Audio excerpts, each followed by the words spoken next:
Hi, I'm Neha Elizabeth from 3rd BSc Psychology. I'm Jamie Joseph, 3rd BSc Psychology student. Jamie, so do you think romantic relationships are a bit overhyped in college? കോളേജിൽ നോക്കുന്ന ടൈമിൽ over head ആണ് as well as വർത്തു ആണ്. Like നമ്മൾ കാണുന്നിടത്തോളം college ലൈഫിൽ പെട്ടെന്ന് തീരുന്നതും കാണാം, അതേപോലെ some are end in marriage, right? Yeah, that's true. So even ചിലതിനൊക്കെ മേജർ റീസൺ എന്ന് പറയുന്നത് ഈ ഇന്ത്യൻ ഹൗസ് ഹോൾഡ്സിന്റെ പ്രശ്നങ്ങളായിരിക്കാം. So what do you think about it? അത് ശരിയാണ്. പക്ഷേ ഒരു മേജർ റീസൺ ആയിട്ട് എനിക്ക് തോന്നുന്നത് കോളേജ് വരുമ്പോൾ നമുക്കുണ്ടാകുന്ന ഫോമോ ആണ്, like fear of missing out. പിന്നെയുള്ള കാര്യം എന്താണെന്ന് വെച്ചാൽ ഇവിടെ നമുക്ക് വരുമ്പോഴത്തേനും ഫ്രീഡം ഭയങ്കരമായിട്ട് എക്സ്പോസ്ഡ് ആവുന്നുണ്ടല്ലോ. നമ്മൾ ചെറുപ്പത്തിൽ എന്ന് പറയുന്നത് സ്കൂൾസിലാണെങ്കിലും വീട്ടിലാണെങ്കിലും ഭയങ്കര സ്ട്രിക്റ്റും കുറേ റെസ്ട്രിക്ഷൻസ് ഒക്കെ ഉണ്ടാവുമല്ലോ. കോളേജിൽ എന്ന് പറയുമ്പോഴത്തേനും അതൊക്കെ ഈ റൂൾസൊക്കെ കുറേ കൂടെ ബെൻഡബിൾ ആണ്. അപ്പോൾ അവിടെ കിട്ടുന്ന ഒരു സഡൻ ഫ്രീഡത്തിൻ്റെ എക്സ്പോഷറും കൂടെ ആയിരിക്കുമല്ലേ. ഈവൻ ഇന്ത്യൻ വീടുകൾ നോക്കുന്ന ടൈമിൽ ആസ് യൂഷ്വൽ മദേഴ്സിൻ്റെയും ഫാദേഴ്സിൻ്റെയും ഡ്രാമാസ് ഉണ്ടാവും. നമ്മുടെ ഹോസ്റ്റൽ ലൈഫിൽ എത്തുന്ന ടൈമിൽ ഈവൻ ഫ്രണ്ട്സിനൊക്കെ കാണുന്ന ടൈമിൽ ഓക്കെ എനിക്കും ഒരെണ്ണം വേണം എന്നുള്ളൊരു ചിന്തകളിലും അത് ഉണ്ടാവാം. സോ അത് ശരിയാണ്. പിന്നെ ഇന്ത്യൻ ഹൗസ് ഹോൾഡ്സിൻ്റെ കേസ് പറഞ്ഞാൽ അവരത്രയും ഇതിനെക്കുറിച്ച് ഇത്ര ടെൻസ്ഡ് ആവാൻ കാരണം കുറച്ച് കാര്യങ്ങളുണ്ട്. ലൈക്ക് ഒരു റിലേഷൻഷിപ്പിലാവുമ്പോഴത്തേനും നമുക്ക് ഭയങ്കരമായിട്ട് അക്കാഡമിക്കലി നമ്മൾ പുറകോട്ടാവും. ലൈക്ക് കാരണം നമ്മുടെ ടൈം ആൻഡ് നമ്മുടെ എഫേർട്ടൊക്കെ ഈ റിലേഷൻഷിപ്പ് മെയിൻറ്റെയിൻ ചെയ്യാനാണ്. അപ്പോൾ നമുക്ക് പോവാ അക്കാഡമിക്സ് നമുക്ക് ചിലപ്പോൾ വരാം.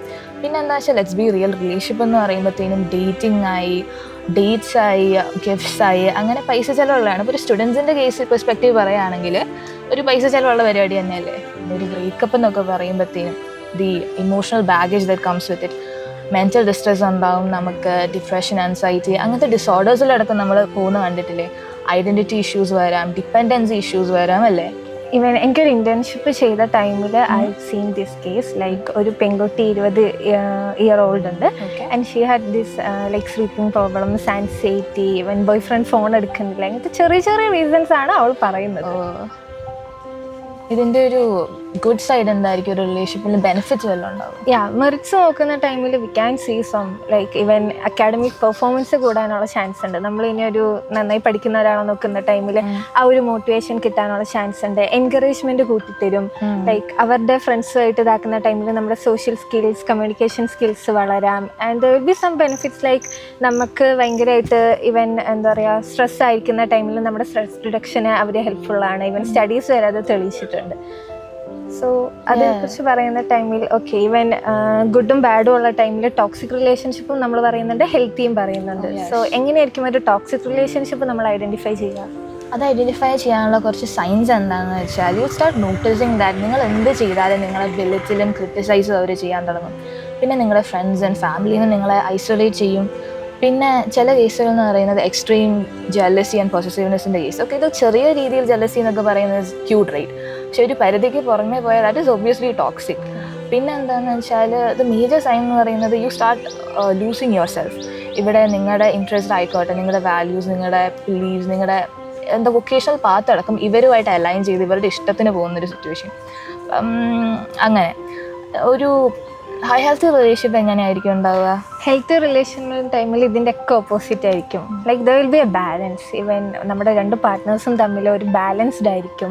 ഓപ്പർച്യൂണിറ്റീസ് യൂസ് ചെയ്യുന്നത്, ഇൻകം ആയിക്കോട്ടെ, and what ever they will be balanced ആയിരിക്കും. ആൻഡ് അതുപോലെ തന്നെ ഓപ്പൺ കമ്മ്യൂണിക്കേഷൻസ് ഉണ്ടാവും. നമുക്ക് എന്തും പറയാൻ പറ്റുന്ന രീതിയിലൊരു കംഫർട്ട് ഫീലിംഗ് ആയിരിക്കും അവരുടെ അടുത്ത് ഉണ്ടാവുക. ലൈക്ക് ഒരു ബെസ്റ്റ് ഫ്രണ്ട് പോലെ ആയിരിക്കും. ആൻഡ് അതുപോലെ തന്നെ ഇക്വാലിറ്റി കിട്ടും. അവരുമായിട്ട് ലൈക്ക് അവരുടെ ഇഷ്ടങ്ങൾ അടിച്ചേൽപ്പിക്കാണ്ട് ഓക്കെ എൻ്റെ പാർട്ട്ണറും കുറച്ച് ഇഷ്ടങ്ങളുണ്ട്, സോ അതും ഞാൻ നോക്കണം എന്നുള്ള രീതിയിലേക്ക് പോകാം. ആൻഡ് ട്രസ്റ്റ് ഉണ്ടാവാം. നമുക്ക് എന്തും തുറന്നു പറയാൻ പറ്റുന്ന രീതിയിൽ അവർ മാറാം. സോ ഇതൊക്കെ ആയിരിക്കും ഒരു ഹെൽത്തി റിലേഷൻഷിപ്പിൽ കാണുന്നത്. സോ ഇതെല്ലാം കഴിഞ്ഞ് റിലേഷൻഷിപ്പ് എല്ലാം കഴിഞ്ഞ് നമ്മൾ പുറത്തിറങ്ങുന്ന ടൈമിൽ ഒരു ഔട്ടർ വേൾഡ് ഉണ്ടാവുമല്ലോ. സോ അതെങ്ങനെയായിരിക്കും പോവുക? ഈ ഗ്രാജുവേഷൻ്റെ സമയത്താണ് പോസ്റ്റ് ഗ്രാജുവേഷൻ ക്ലിഫ് ഹാങ്ങർ എന്ന സംഭവം നടക്കുന്നത്. അപ്പോൾ അവിടെ നിന്നാണ് നമ്മൾ ഡിസൈഡ് ചെയ്യേണ്ടത് ഈ റിലേഷൻഷിപ്പ് വെച്ച് മൂവ് ഓൺ ചെയ്യണോ അതെയോ പൊതുവെ കാണുന്ന പോലെ തന്നെ നിർത്തിക്കളയണമെന്ന്. അപ്പോൾ ഇവിടെ നമ്മളെന്ന് പറയുന്നത് കോളേജിലൊരു ബബിളിനകത്തല്ലേ വളരുന്നത്. നമ്മുടെ അക്കാഡമിക് ഷെഡ്യൂൾ സെയിം ആണ്, നമ്മുടെ പിയർ ഗ്രൂപ്പ് സെയിം ആണ്, നമ്മുടെ വാല്യൂസ് ഒക്കെ സെയിം തന്നെയായിരിക്കും. പക്ഷേ നമ്മൾ ഗ്രാജുവേഷൻ കഴിഞ്ഞ് റിയൽ വേൾഡിലോട്ട് പോകുമ്പോഴത്തേനും what happens is that we start noticing these differences. അതായത് ഈ വൊക്കേഷണൽ ആണെങ്കിൽ നമ്മുടെ വൊക്കേഷണൽ പാത്സ് ഡിഫറെൻ്റ് ആയിരിക്കും നമ്മൾ റിയലൈസ് ചെയ്യും. ഈവൻ നമുക്ക് ഇഷ്ടമുള്ള ജോഗ്രഫിക്കൽ ഏരിയാസ് വേറെ ആയിരിക്കും നമ്മൾ മനസ്സിലാക്കാൻ തുടങ്ങും. ഒരാൾക്ക് ചിലപ്പോൾ ട്രാവലിംഗ് ആയിരിക്കും ഇഷ്ടം, വേറൊരാൾക്ക് ചിലപ്പം സെറ്റിലിംഗ് ഡൗൺ ആയിരിക്കും. അപ്പോൾ ഈ ഒരു ബാലൻസ് ഒക്കെ നമ്മൾ ഇല്ലാത്തത് മനസ്സിലാക്കുന്ന ആ ഒരു സിറ്റുവേഷനിലാണ്. So you can either like move on or you can breakup എന്നൊക്കെ പറയുന്നത് it's not a failure, it is just part of your growth, right? അപ്പോൾ അതൊക്കെ ഒന്ന് മനസ്സിലാക്കി നിൽക്കുകയാണെങ്കിൽ ഇറ്റ്സ് ഓക്കെ. പക്ഷേ ലോങ് ഡിസ്റ്റൻസ് റിലേഷൻഷിപ്പ് ആക്കി പോകുന്നവരും ഉണ്ട്. ആൻഡ് അത് ടു their own എന്നല്ലേ പറയുന്നത്. ലോങ് ഡിസ്റ്റൻസ് റിലേഷൻഷിപ്പിൻ്റെ കേസിലാണെങ്കിൽ കുറച്ചുകൂടെ കമ്മിറ്റ്മെൻറ്റ് കൂടുതലാണ് വേണ്ടത്. ഇതെന്ന് പറയുമ്പോഴത്തേനും ഈ ഒരു സമയത്ത് തന്നെയാണ് they start to realise that ഈ picture perfect relationship does not exist. So ഈ ഒരു പെർഫെക്റ്റ് റിലേഷൻഷിപ്പ് എന്നുള്ള ഒരു തോട്ട് തന്നെ, ഒരു കോൺസെപ്റ്റ് എങ്ങനെയാണ് അവർക്ക് കിട്ടുക? ഐ തിങ്ക് സോഷ്യൽ മീഡിയാസ് ആണെങ്കിലും മൂവീസ് ആണെങ്കിലും ഭയങ്കരമായിട്ട് ഇതിനെ ഗ്ലോറിഫൈ ചെയ്യുന്നില്ലേ. മൂവീസിൻ്റെ കേസിൽ പറയുകയാണെങ്കിൽ ഭയങ്കരമായിട്ട് എന്താ ഡേറ്റിംഗ് കൾച്ചറൊക്കെ സ്റ്റോറീസ് നമ്മൾ കുറേ എക്സ്ട്രാവേജൻ്റ് ആയിട്ട് കാണുന്നില്ലേ. ഇതിൻ്റെ കേസിലാണെങ്കിൽ സോഷ്യൽ മീഡിയേൻ്റെ കേസിലാണെങ്കിൽ ഇവർ ഭയങ്കര ആക്ച്വൽ പെർഫെക്റ്റ് ആയിട്ടുള്ള സൈഡ് മാത്രമേ അവർ കാട്ടുന്നുള്ളൂ. ബിഹൈൻഡ് ദ സീൻസ് നടക്കുന്ന കമ്മ്യൂണിക്കേഷൻ, ഫൈറ്റിംഗ് ഒന്നും അവർ കാട്ടുന്നില്ല. അപ്പോൾ നമ്മൾ എന്താ കൺസ്യൂം ചെയ്യുന്ന ഇവരുടെ perfect relationship. So we expect അവർ relationship to be perfect as well. അപ്പോൾ അവിടെ ഒരു റിയലിസത്തിൻ്റെ ഒരു പ്രശ്നം വരുന്നുണ്ട്.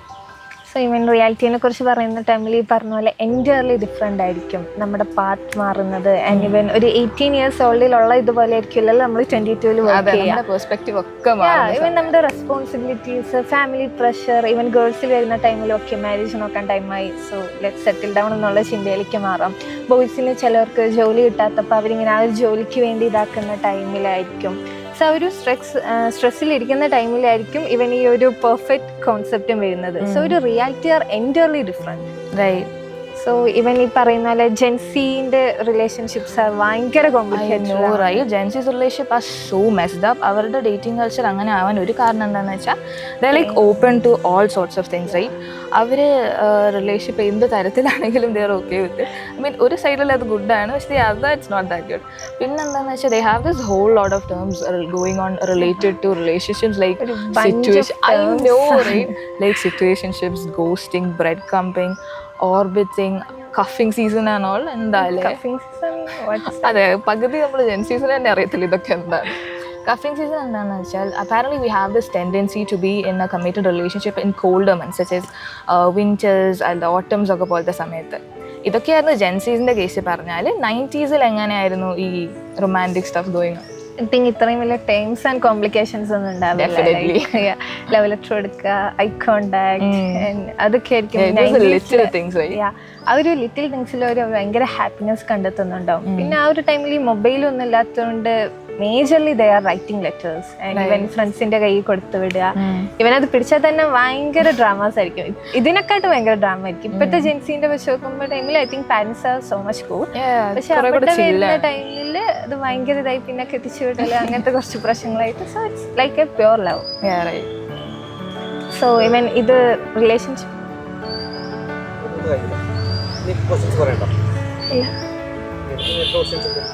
ഇനി ഫ്രണ്ട്ഷിപ്സിനെ കുറിച്ച് just good friendships and bad friendships, that's it.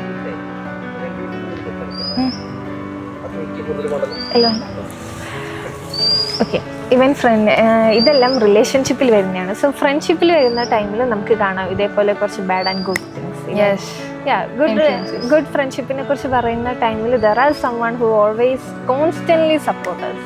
ചില ബെസ്റ്റ് ഫ്രണ്ട്സ് ഒക്കെ ഇവൻ 1ാം ക്ലാസ്സിൽ തുടങ്ങിയിട്ട് ഇപ്പോഴും നമ്മുടെ കൂടെ നിൽക്കുന്നവരുണ്ടാവും. There are supporters like even നമ്മൾ വേറെ വേറെ കരിയർ പാത്ത് ചൂസ് ചെയ്താലും we have contact with them.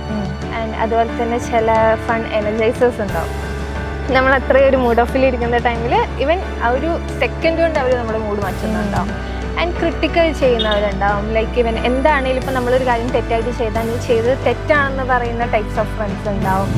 And like നമ്മുടെ സെയിം കരിയർ പാത്ത് ചൂസ് ചെയ്യുന്നത് ഇപ്പോൾ ഒരു ഗോൾ ഇല്ലാണ്ടിരിക്കുന്ന നമ്മുടെ അടുത്തൊക്കെ ഫൈൻ നമുക്ക് ഇങ്ങനെ ചെയ്താലോ എന്ന് ചോദിച്ചു വന്ന് നമുക്കൊരു ഗോൾ തന്നെ ഇവൻ നമ്മൾ രണ്ടുപേരും ഒന്ന് ശരിക്കും അതിൽ വർക്ക് ചെയ്യുന്നത്. So there are good friends too. So how about a bad friendship? കുറച്ച് ബാഡ് ഇൻഫ്ലുവൻസ് നമുക്ക് ലുക്ക് ഔട്ട് ചെയ്യാൻ പറ്റുന്ന കോളേജ് എന്ന് പറയുന്നത് ആ ടൈപ്പ് ഓഫ് ഫ്രണ്ട്സ് ദാറ്റ് നമുക്ക് ആവശ്യം വരുമ്പം അവർക്ക് ആവശ്യം വരുമ്പോൾ മാത്രമേ നമ്മളെ യൂസ് ചെയ്യുന്നവർ. അതായത് എക്സാംസിൻ്റെ സമയത്ത് അല്ലെങ്കിൽ അസൈൻമെൻറ്റ്സ് വെക്കേണ്ട സമയത്ത് ആ സമയത്ത് മാത്രം വരുന്നവർ. പിന്നെ ഉള്ളവരെന്ന് പറയുന്നത് നമ്മുടെ അടുത്ത് ഭയങ്കര എൻവിയസ് ആയിരിക്കുന്ന ആൾക്കാർ. നമ്മൾ എന്ത് ചെയ്താലും അതിൽ കുറ്റം കണ്ട് ലൈക്ക് എന്തിനാ വേണ്ടാത്ത പരിപാടിക്കൊക്കെ പോകുന്നത്, അങ്ങനെയൊക്കെ ഒരു ടോക്ക് പറയുന്നവർ. പിന്നെ ഉള്ളവരെന്ന് പറയുന്നത് അൺവാണ്ടഡ് ഗോസിപ്സിൽ അങ്ങനെ പ്രശ്നങ്ങളിലൊക്കെ പോവും, എന്നിട്ട് നമ്മളെയും കൂടെ വലിച്ചിടും. അതിൻ്റെ ആവശ്യം അതിൽ ടോക്സിക് സിറ്റുവേഷൻ ആണല്ലോ, അതിൻ്റെ ആവശ്യമില്ല.